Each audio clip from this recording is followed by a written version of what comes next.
안녕하세요. 각 분야의 전문가들을 모시고 이야기를 나눠봅니다. 여러분들이 궁금해하신 질환에 대해서 기본적인 상식부터 고급 정보까지 쏙쏙 짚어드리는 권소영 원장의 모든 클리닉. 저는 산부인과 전문의 권소영입니다. 오늘은 저의 전공과인 산부인과와 매우 밀접한 관계가 있는 분을 모셨습니다. 모든 생명이 소중하지만 가장 약하고 연약한 생명이 있는 곳, 신생아 중환자실. 조산아들의 수호천사라고 알려지신 세종 충남대학교 병원의 이병국 교수님 모셨습니다. 교수님 안녕하세요. 안녕하십니까. 저는 세종 충남대학교 병원의 신생아 중환자실을 담당하고 있는 이병국이라고 합니다. 처음 뵙겠습니다.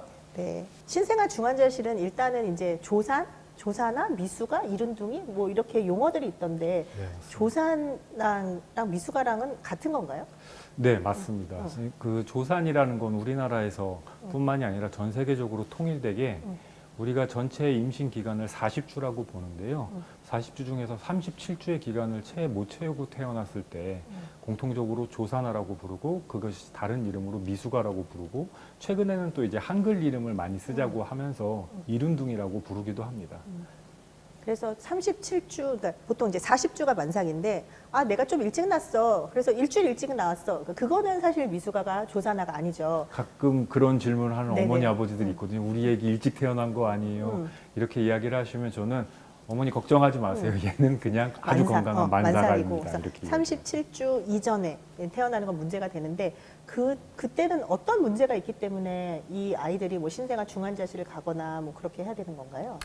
이게 결국에는 의학적이라고 표현한다라기보다는 그냥 이게 생명의 신비 같은 건데요. 이 아기들, 신생아들이 정상적으로 우리 신체 기관이 자기 기능을 할 수 있을 정도로 발달을 하고 자기가 크면서 필요한 최소한의 영양소들을 몸에 축적하고 태어나려면 실제적으로 최소 37주 이상의 시간이 사실 필요한 겁니다. 그래서 그 37주 이전에 태어나는 경우에는 이런 신체의 모든 기관들이 아직 제 기능을 못하는 상태입니다. 그냥 체중이 작거나 약하다라는 개념보다는 사실은 우리가 호흡을 해야 되는데 아무리 숨을 쉬더라도 폐 안에서 산소 교환을 못하거나 심장이 뛰기는 뛰지만 뛰더라도 제대로 몸에 피를 못 보내는 상태인 것처럼 아직 그 제대로 성숙되지 못한 자기 기능을 못하는 상태로 출생을 하게 되고 그러면 자기 기능을 할 수 있을 때까지의 시간이 애기한테 필요하게 되거든요. 예를 들어서 37주 이상이 만삭아인데 32주로 태어난 아기 같은 경우는 최소한 4, 5주의 시간이 아기한테는 더 필요하게 되는 거죠. 그래서 그것 때문에 생기는 여러 가지 신체 미숙함 때문에 생기는 신체 부담들, 그 다음에 감염들, 출혈들 이런 것들이 막 발생하거든요. 그래서 그런 것들을 그런 질환들에서 아기들을 최대한 피해를 막아주고 최대한 사실은 우리가 엄마 자궁 안에 있는 것처럼 만들어주기 위해서 신생아 중환자실에서 치료를 하게 됩니다. 그러니까 산부인과에서 아이를 낳고 신생아실에 보내면 이렇게 바구니 같은 데 들어있잖아요. 그래서 네. 밖에서 보고 막 그러고 이제 뭐 안에서 간호사가 이렇게 보여주기도 하고 그렇긴 하는데 신생아 중환자실은 그런 이제 바구니 같은 게 아니라 인큐베이터. 그러니까 이렇게 다 둘러싸여져 있는 데 있어서 아이를 이렇게 가서 볼 수가 없는데 그게 어떻게 보면은 엄마 자궁 속에서 한 4주, 5주 더 있게끔 해주는 역할을 하는 거죠. 네, 맞습니다. 그럼 거기서는 어떤 치료를 하는 건가요, 선생님? 아기들에게는 결국 이제 엄마 몸 안에서처럼 어느 정도 이제 신체 기관이 자랄 때까지 시간이 필요하거든요. 자기 기능을 못하는 상태고 그래서 모든 애들이 다 동일한 과정을 겪는 건 아닌데요. 어떤 애기들은 30주에 태어나서도 호흡을 잘하는 아기들도 있습니다. 어떤 애들은 33주, 34주에 태어나서도 30주보다 훨씬 호흡을 못하고 그럴 수가 있거든요. 그래서 아기 컨디션에 맞춰서 아기한테 치료를 해주고 그 아기가 충분히 모든 신체 기관이 잘 성장할 수 있을 때까지 우리가 시간을 벌어주고 엄마 자궁 안에 있었던 것처럼 최대한 환경을 만들어주는 치료를 해주는 거거든요. 그것 때문에 어떤 애기들은 출생해서 호흡 때문에 우리가 인공호흡기 치료를 당분간 필요로 하는 경우도 있고요. 감염이 있으면서 출생을 했기 때문에 저희가 처음부터 항생제를 쓰는 경우 또 출생하고 나서 면역력이 굉장히 약해져 있는 상태이기 때문에 이런 우리가 일상적으로 있는 세균에서도 전신 폐혈증으로 많이 이어질 수가 있어요. 피부 자체도 다 이렇게 안 되어 있기 때문에 그렇군요. 네, 맞습니다. 그래서 그런 거에 대한 항생제 치료, 심장이 제대로 뛰기 힘들어하는 경우도 있어서 우리가 심장을 보조해주는 약물과 함께 여러 가지 모니터링을 해주는 치료, 제대로 아직 소화도 시킬 수가 없습니다. 그래서 우리가 먹이는 것도 굉장히 조심스럽게 먹이고 먹이면서도 문제가 발생하는 경우가 굉장히 많아요. 흔하게 발생하는 것 중에 장염인데요. 장염이요. 네. 사실은 이 장염이라는 게 이 소아의 장염과 이 미숙아들의 장염은 완전히 좀 다릅니다. 그래서 소아는 장염이 있으면 좀 설사하고 토하고 못 먹고 그러면 좀 이렇게 어느 정도 수액 치료를 하면 지나가게 되잖아요. 근데 미숙아들은 경우에 따라서는 이게 단순히 그렇게 되는 게 아니라 장의 일부의 염증이 장이 썩는 걸로 되면서 결국 이제 복막염이 돼서 사망에까지도 이를 수 있는 장염이 되는 괴사성 장염이 되기도 하거든요. 그래서 그런 것들에 대한 치료, 조기 발견 이런 것들이 이루어지게 되는데 사실은 엄마나 아버지들은 아기가 일단 나오게 되면 언제 집에 갈 수 있는지를 사실 굉장히 그쵸. 궁금해요. 그래서 결국에 이게 이 치료 기간이랑 맞물리게 되는데 저는 이제 표현을 뭐라고 하냐면 원래 아기들이 엄마 배 안에 있어야 되는 기간만큼이 사실 최소한의 치료 기간입니다. 그래서 30주로 태어난 아기 같은 경우는 37주까지의 필요하니까 한 7주 정도의 시간이 필요하게 되고 뭐 27주에 출생했으면 37주까지 10주의 시간이 필요하게 되고 이제 그 정도의 시간이 또 치료 기간으로 산정을 할 수가 있죠. 보면은 정말 병원 안에서 100일을 맞이하고 네. 근데 100일까지 그렇게 건강하게 있다는 것도 사실 너무 행복한 거고 그렇겠네요. 우리가 산부인과 가서 아기를 낳을 때 내 아이가 아플 거다. 내 아이가 중환자실에 갈 거다. 그런 생각을 가지고 임신 기간을 보내는 산모들은 없거든요. 그렇죠. 근데 그런 분들을 대하고 상담을 하시는 게 쉽지가 않을 것 같아요. 근데 매일매일 그게 일상이지만. 엄마 아빠들은 대부분 우리 아기들이 다 건강했으면 좋겠죠. 그리고 건강할 거라고 생각하게 되거든요. 아무리 미숙아라고 출생을 했다고 하더라도 초반에 며칠이 지나면 이제 요 초반 며칠을 버텼으니까 금방 집에 갈 수 있겠지 이런 생각을 해요. 그래서 그런 것들이 사실은 이 실제 아기가 겪어야 되는 상태와 엄마 아빠들이 생각하는 게 조금 괴리가 있으면서 저희가 이제 설명하는데 가끔 어려움도 있기는 하거든요. 근데 또 반대로 엄마 아빠들이 보호자분들이 아기를 저희한테 이제 맡겨놓기 때문에 저희를 일부러라도 또 믿어주려고 하는 방향도 그런 마음을 가지신 분들도 굉장히 많아요. 그래서 제가 항상 감사하게 생각은 하고는 있는데 이제 이 아기들에 대한 결국 질환을 전신에서 언제든지 질환이 발생할 수 있다는 것을 말씀드리기도 하고 또는 때로는 좋은 결과는 너무 좋지만 또 나쁜 결과가 이어졌을 때는 사실 그런 게 설명하는 것이 굉장히 어렵기도 하고 그런 어려움이 있지만 제가 좀 부족한 말씀이시지만 그래도 최대한 그래도 열심히 설명을 해보려고 하고 우리 엄마 아빠들도 여러 가지 이야기를 들어주려고 하면서 그래도 결과적으로는 크게 어려움을 느끼지는 않고는 있는데요. 선생님이 느끼시기에 조산아들이 더 많이 늘어난 것 같으세요? 늘어나고 있습니다. 이게 산모들의 나이가 아무래도 좀 많아지는 경향이 맞아요. 확실히 맞아요. 있어요. 그래서 뭐 산모의 나이가 많아지는 게 결국 엄마나 아빠의 탓은 아니지만 그로 인해서 생길 수 있는 고혈압이나 당뇨 이런 게 많아지고 이 고혈압 당뇨가 결국에는 조산의 가능성을 높이기 때문에 예전에 한 15년 전, 20년 전까지만 해도 조산의 비율이 한 6%, 7% 이랬거든요. 이제 최근에 들어서는 9% 넘어가면서 한 10% 넘어가는 것 같고. 그러니까 그 산모 10명 중에 1명이 조산이라고 하는 거는 상당히 그 비율이 높은 건데 그런 것도 있을 것 같아요. 이게 결혼이 늦어지고 그러면서 이제 난임 시술도 많이 하고 뭐 네. 쌍태아도 생기고 삼태아도 생기고 그러면 원래 단태아는 40주가 만삭이면 쌍태아는 뭐 38주 더 애들이 점점 더 빨리 나올 수밖에 없는 거죠. 맞습니다. 그 쌍태아라고 하는 게 우리가 흔히 말하는 쌍둥이들인데요. 쌍둥이, 새쌍둥이 이렇게 되면 될수록 이제 아기들에게서 나온 호르몬이 많아지니까 엄마와의 이 호르몬 관계가 좀 불균형을 이루게 되기도 하고 사실 엄마는 한 사람의 자궁 안에서 여러 명의 아기들을 이제 아무래도 키워야 되는 상황이 되다 보니까 신체적 부담이 커지게 됩니다. 그래서 조산의 비율이 다태아들이 더 높을 수밖에는 없어요. 네, 제가 이번에 조사해서 보니까 우리나라 조산아 생존율이 엄청 높더라고요. 네, 맞습니다. 근데 그래도 그거는 전체적으로 봤을 때, 그러니까 36주도 조산하고 25주도 조산하고, 그러니까 통틀어서 봤을 때고, 그런데 이제 주수에 따른 차이가 현격하게 있을 것 같은데 좀 어떨까요, 교수님? 우리나라 그 신생아 생존율이나 또는 그 조산아의 생존율이 굉장히 높은 편이라서 전 세계적으로 뭐 손가락 안에 꼽을 정도입니다. 그리고 그만큼 우리나라 신생아 의료 수준이 굉장히 높거든요. 여기에는 뭐 여러 가지 이유가 있을 텐데요. 그 높은 생존율이 1.5kg 기준으로 보면은 생존율이 한 87%, 8% 정도라고 이야기를 해요. 근데 이제 이 87%, 8%는 평균이라서 28주 이상의 생존율은 사실은 거의 90% 이상이 돼가는 것 같고요. 근데 이제 문제가 25주 미만으로 출생한 이제 미숙아들의 생존율인데 23주에서 25주 정도로 태어난 미숙아가 사는 확률이 40에서 60% 정도입니다. 그렇게 높아요. 네, 지금 예전보다 많이 높아져. 예전에는 사실은 30% 40% 네네. 이랬는데요. 지금 최근 한 5년 안에 굉장히 더 높아져가지고 높아졌고 23주에서 22주 생존율이 한 20% 30% 정도 되고 있습니다. 그러니까 이렇게 보면 22주, 23주에도 그렇게 40에서 뭐 60%까지 생존시키는 건 너무 대단한 것 같아요. 보통 이게 폐성숙이 되는 거를 네. 몇 주로 보나요? 그러니까 어쨌든 애가 나와서 앙 울고 그다음에 이제 숨을 쉬어야지만 애가 살 수가 있는 거잖아요. 폐 모양이 만들어지는 건 사실 20주 이전에 다 만들어지긴 하는데요. 제대로 호흡할 수 있을 정도로 이렇게 능력이 충분히 생기는 걸 34주 이상이라고 봅니다. 그래서 34주 이전에 출생하는 미숙아들 같은 경우는 이 폐가 아직 성숙되지 못했기 때문에 생기는 미숙아들의 호흡곤란 증후군들이 굉장히 많이 생겨가지고 이 아기들은 출생하면서부터 여러 가지 호흡곤란 때문에 인공호흡기를 사용해야 되는 경우, 그 다음에 폐표면 활성제를 사용해야 되는 경우가 많죠. 어떤 애기들은 또 30주에 출생해도 굉장히 숨을 잘 쉬는 애기도 있고 그렇기는 합니다. 그래서 전에 보면은 이제 막 28주, 30주 그때 이제 조산을 해야 될 것 같다. 그러면 미리 폐 성숙시키는 주사를 놔주고 네. 그래서 나오게끔 하는데 지금 아까 선생님 말씀하신 거는 28주 이상에서도 거의 80% 이상 생존율이 있다는 거는 제가 산부인과 트레이닝 받을 때랑은 완전히 더 많이 달라졌다는 그런 느낌이 드네요. 많이 좋아졌죠. 너무.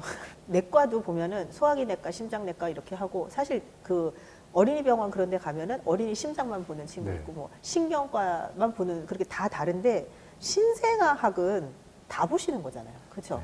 네, 맞습니다. 저는 이제 가끔 농담 반 진담 반으로 제가 이제 스페셜리스트긴 하지만 우리는 소아과 안에 제너럴리스트다 이렇게 이야기를 하거든요.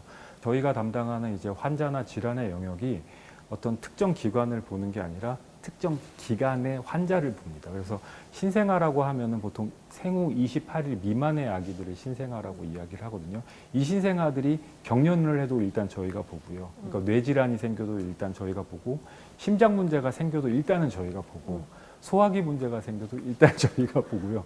그래서 저희가 이 전신에 관련된 모든 질환을 일단 이니셜 처음에 이제 진료를 하고 거기에 대한 치료를 하면서 저희가 좀 감당할 수 없을 때 네. 이제 추가적으로 소아심장 선생님, 소아신장 선생님, 또는 소아신경 선생님 이렇게 요청을 해서 협진을 해서 보기도 하죠. 와, 공부할 게 너무 많은데요. 그게 왜냐면 소아과 학을 처음 우리가 강의를 들을 때 맨 처음에 하는 말이 소아는 작은 성인이 아니다. 그래서 성인의 질환과 소아의 질환이 다르다. 그걸 일단 인식하고 소아과 학을 들어가게 되는데 거기에서 또 신생아학은 또 완전히 다른 영역인 것 같아요. 그렇죠? 네, 맞습니다. 방금 말씀하셨던 것처럼 저도 이제 학생 때 생각이 나는데 저희 소아과 교수님 학생 때 들어오셔서 맨 처음 하셨던 얘기가 바로 그 이야기거든요. 소아는 성인이랑 틀리다. 자꾸 똑같이 생각하지 마라. 그랬던 소아과 교수님이 제가 이렇게 신생아를 하면서 보니까 소아랑 신생아랑 자꾸 똑같이 생각하시려고 그러시더라고요. 그래서 저도 소아랑 신생아랑은 다릅니다. 이렇게 또 이야기를 하고 나옵니다. 어쨌든 이게 성숙하는 과정이니까. 그런데 미숙아들이 뭐 조산아들이 겪을 수 있는 그런 합병증, 뭐 물론 치료를 열심히 하지만 그래도 아무리 열심히 해도 남을 수밖에 없는 그런 합병증들 있잖아요. 네. 그런 거에는 어떤 것들이 있을까요, 선생님? 사실은 이제 그 합병증이라고 하는 게 우리가 단기 합병증, 장기 합병증 이렇게 나누거든요. 이렇게 나누는 게 이제 보통 미숙아로 태어났기 때문에 신생아 중환자실에 있다가 집에 퇴원할 때까지 생기는 기간에 생긴 여러 가지 질환들을 우리가 단기 합병증이라고 보통 이야기를 하고요. 퇴원한 다음에 저희가 아기들을 좀 잘 봐야 되는데 뭐 길게는 5세까지도 나중에 생기는 합병증들이 있어요. 이런 거를 이제 장기 합병증이라고 이야기를 합니다. 그래서 단기 합병증은 아까 잠깐 말씀드린 뭐 호흡기 문제, 뭐 심장 문제, 뭐 이런 것들이 있기는 한데 결국 이런 것들이 이어져서 나중에 장기 합병증이 될 수 있습니다. 대표적으로 걱정을 해야 되는 것들이 뇌출혈이나 이 뇌에 생기는 문제들이거든요. 그 문제는 이유가 뭐냐면 뇌에 이제 문제가 생겼을 경우에는 아기들이 크면서 여러 가지 성장 발달에 문제가 생길 수 있고 이게 평생에 이제 합병증이 될 수가 있어서 그런 거고요. 대표적으로 출생한 72시간 내에 대부분 생기게 되는 뇌출혈 같은 게 있고 그다음에 백질연화증이라 그래서 뇌의 부분이 이제 괴사되면서 생기는 뇌신경계 이상이 또 있을 수가 있습니다. 또 심장 문제에서도 이제 단기합병증으로는 원래 아기 때 엄마 배 안에 있을 때 있었던 동맥관이 출생 이후에 이제 제대로 안 막히게 되면서 아기 심장에 부담을 주면서 이제 생길 수 있는 동맥관 개존증이 있고, 이런 동맥관 개존증은 이제 제대로 치료가 안 되면이 아니고 심장을 힘들게 하면서 심부전으로 이어질 수도 있거든요. 사실 이거는 이제 단기합병증으로서 치료되면 사실 큰 문제는 안 됩니다. 또 폐가 약하기 때문에 출생에서 호흡을 많이 도와줘야 되고 인공호흡기도 써야 되거든요. 근데 폐가 약한 상태로 일찍 태어나면 저희가 인공호흡기 치료를 하면 인공호흡기 치료 때문에라도 폐가 또 손상이 생깁니다. 그래서 예를 들면 기관지 폐 이형성증이라는 질환이 생겨서 이게 아기들이 2세, 3세까지도 호흡기 질환을 많이 앓게 되거나 천식처럼 이렇게 증상이 있을 수 있거든요. 또 이제 소화기에 이제 문제가 생기면서 괴사성 장염이 그냥 우리 항생제 치료로만 치료가 잘 되면 좋은데 경우에 따라서는 장 일부가 썩으면서 장 절제술을 해야 되는 경우도 있고, 그럴 경우에는 이제 장루라는 걸 내서 이제 그 단장 증후군이라는 것까지 나중에는 크면서도 겪는 수도 있습니다. 그래서 단기합병증으로 간단하게 이런 것들이 생기는 반면 또 장기합병증으로는 한 5% 정도에서 뇌신경계 발달 이상이 또 생긴다고 하고, 그 원인은 뇌출혈, 뭐 백질연화증 이런 게 있고, 기관지 폐 이형성증 같은 경우는 한 10%에서 20%가 겪는데요. 아기들이 사춘기까지 폐가 자라기 때문에 또 사춘기까지 아기들이 잘 크다 보면 큰 문제 없이 다른 애들과 똑같이 자라기도 합니다. 뭐 그 이외에도 소화기에 이상이 있어가지고 단장 증후군이라든지 아니면 소화기 불량, 뭐 소화 영양이 좀 불균형한 경우가 생길 수도 있고, 나중에 저신장으로 가는 경우도 많이 있기는 합니다. 그 모든 걱정을 다 하면서 걱정 어린 눈길로 네. 그 신생아 중환자실 앞에서 교수님 상담을 들으시긴 할 텐데, 사실 제 생각에는 그냥 오늘 애가 어떤지, 네. 이번 주 애가 잘 버텼다, 그 얘기만 들어야지, 이제 얘가 나이가 들어서 저신장증이 되고 뭐 하는 거 이제 너무 그렇게 많이 걱정을 하는 거는 사실 보호자들한테는 좋은 것 같지는 않습니다. 원장님 말씀이 정말 맞는 말씀인 것 같은데, 저도 사실 보호자한테 그렇게 이야기를 하고 있습니다. 아무래도 아기들 엄마 아빠 입장에서는 아기들이 앞으로 어떻게 클지도 굉장히 맞아요. 큰 고민이니까, 그리고 건강하게 컸으면 하는 게 사실 우리 다 부모 마음일 거라고 생각을 합니다. 그래서 미래를 걱정할 수밖에 없는데요. 사실 신생아 중환자실에 있는 아기들은 아까 생존율이 아무리 높다고 해도 사실 89%, 뭐 아주 작은 애들은 40%, 50% 이렇게 말씀을 드렸는데, 그게 무섭게 조금 말을 하자고 하면 25주 미만으로 출생한 미숙아는 2명 중에 1명 이상은 꼭 죽는다는 이야기예요. 그래서 이 아기들이 신생아 중환자실에 있는 동안에는 사실 사투를 벌이고 있는 거거든요. 그래서 오늘을 사는 게 목표지, 나 10년 후에 어떻게 살까 이런 게 사실 목표가 맞아요. 아닙니다. 그래서 얘가 공부를 잘할까 이게 중요한 게 아닌데. 왜냐하면 당장 어떤 경우에는 신생아 중환자실 퇴원하기 전날 애가 갑자기 악화되는 감염이 생겨가지고 사망하는 경우도 예전에는 있었어요. 그래서 굉장히 중증인 상태로 불안정한 우리가 마음으로 아기들을 보는 거고, 사실 아기들, 환자들도 사실 그런 상태거든요. 그래서 엄마들이 미래의 걱정을 하면서 저희한테 저희한테 그런 상담을 하곤 하는데, 저는 뭐라고 이야기를 하냐면, 엄마 아기는 오늘 원래대로라면 엄마 배 안에 지금 있어야 되는 상태이고, 엄마 배 안에 있으면서 사실 지금 굉장히 불안해하는 상태다. 우리 지금 일찍 어쩔 수 없이 출생을 하게 돼서 우리가 도와주고 있는데, 최선을 다해서 도와주려고 노력을 하는데 아무래도 우리가 엄마만큼은 못한다. 그래서 항상 우리는 불안한 마음으로 하루하루를 버티고 있고, 아기도 사실 신체적으로, 의학적으로 그렇게 하루하루를 버티고 있는 상태이기 때문에 일단은 생존이 첫 번째 목표다. 그래서 오늘 하루를 살면 생존 가능성이 0.1%든 1%든 조금씩 높아지기 때문에 퇴원 때까지 사는 게 목표지, 얘가 커서 잘 어떻게 뭘 할 수 있을까, 사실 그거는 걱정할 게 아닌 것 같다, 이렇게 이야기를 하고, 그러면서 이제 드리는 말씀이, 그래서 우리와 아기가 잘 치료를 해서 퇴원을 하게 되면 엄마가 이제 그때부터 봐야 되는데, 엄마가 아기를 키우면서 손이 많이 가야 될 수도 있고 그렇다. 그러려면 엄마가 아기를 잘 보려면 엄마가 튼튼해야 되는데, 엄마가 이렇게 불안정한 마음으로 있으면 엄마 몸을 튼튼하게 하는 것도 힘들다. 그래서 엄마 스스로의 그 마음과 몸을 건강하게 하면서 아기를 응원해 주는 게 사실 나중에 아기를 잘 키우기 위한 엄마 현재 할 수 있는 가장 좋은 방법인 것 같다. 사실 그렇게 이야기를 해주고는 합니다. 어떻게 약간 그 이병국 교수님은 내가 뭐 미수가 엄마도 아닌데 막 눈물이 날 정도로 너무 그냥 말씀하시는 눈빛이라든지 그런 게 다 너무 좋으신 것 같아요. 감사합니다.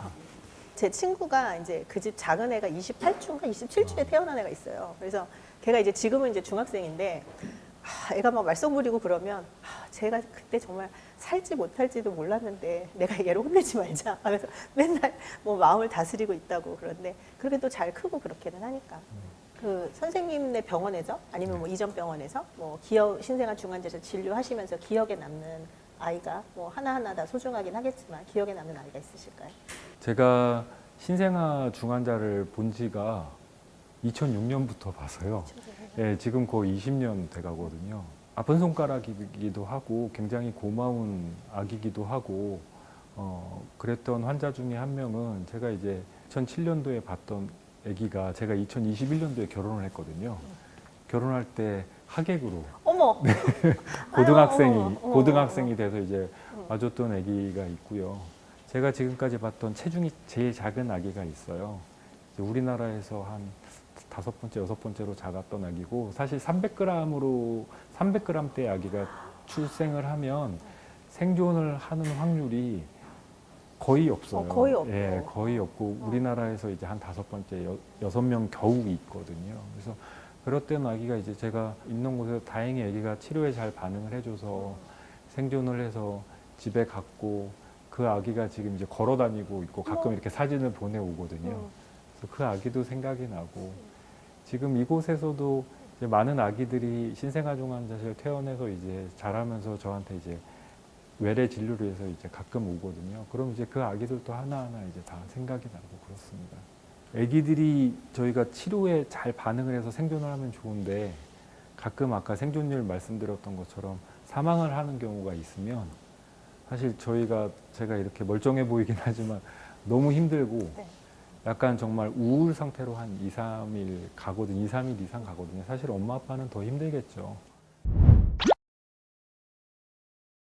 대한민국 의료가 되게 어렵습니다. 네. 그리고 소아과는 뭐 예전부터도 출생률이 점점점 떨어지면서 되게 힘들었고, 옛날 뭐 신생아 중환자실 사건 이후에 소아과라든지 뭐 소아 중환자라든지 그것뿐만 아니라 무슨 바이탈과를 하는 뭐 수술과라든지 그런 과에서 정말 다 탈출 러시가 일어났었고, 그다음에 이제 최근에 더 이제 필수과들에 대해서는 많이들 이제 기피하는 현상이 생겼는데, 선생님은 연고지도 아닌 곳에서 네.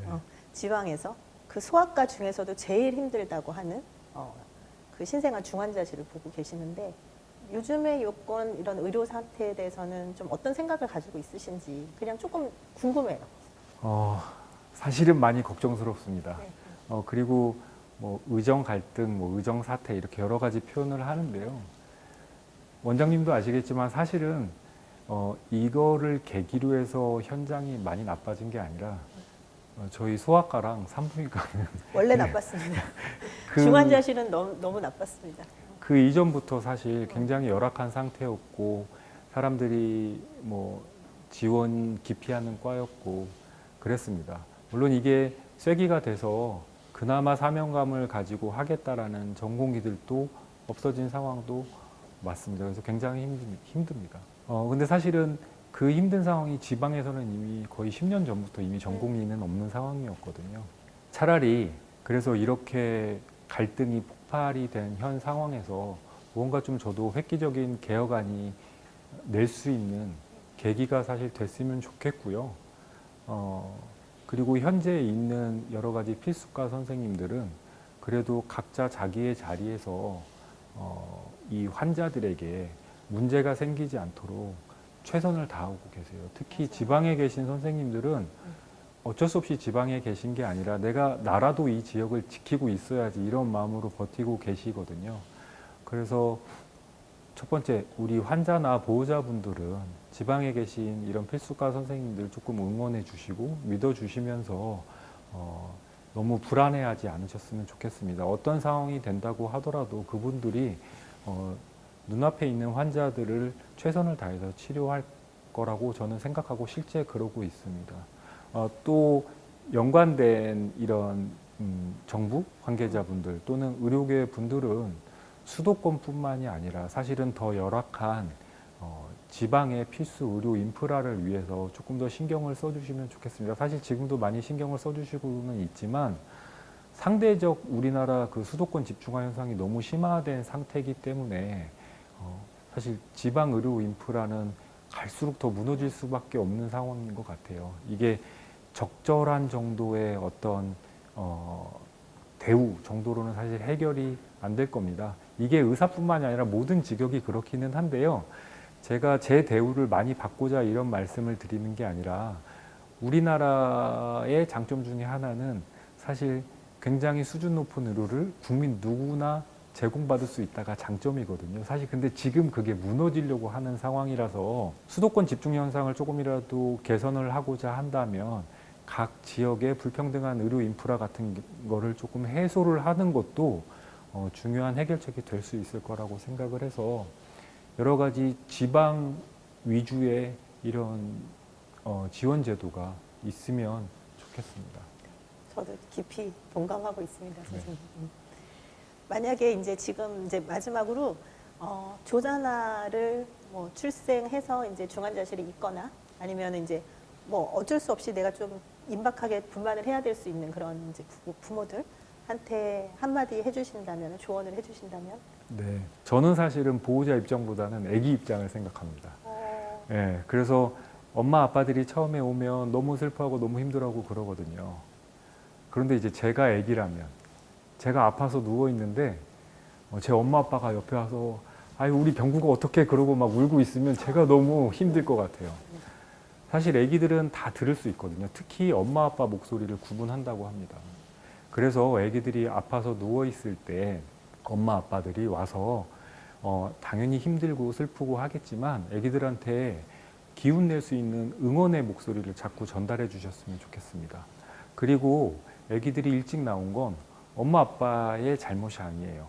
엄마가 무언가를 잘못해서 그런 게 아니라 어쩔 수 없이 상황이 아기도 살고 엄마도 살려고 하는 그게 최선의 선택이, 우리 몸의 최선의 선택이 조산이었던 겁니다.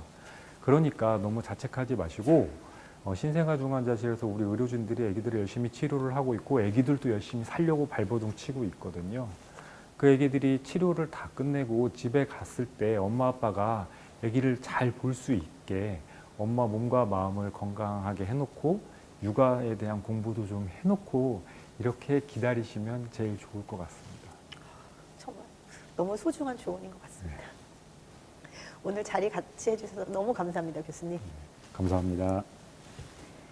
오늘은 세종 충남대병원 신생아 중환자실에서 근무하고 계시는 이병국 교수님과 같이 하였습니다. 오늘 말씀 너무 감사드리고 다음 주에는 저희가 또 새로운 소식으로 찾아뵙겠습니다. 감사합니다.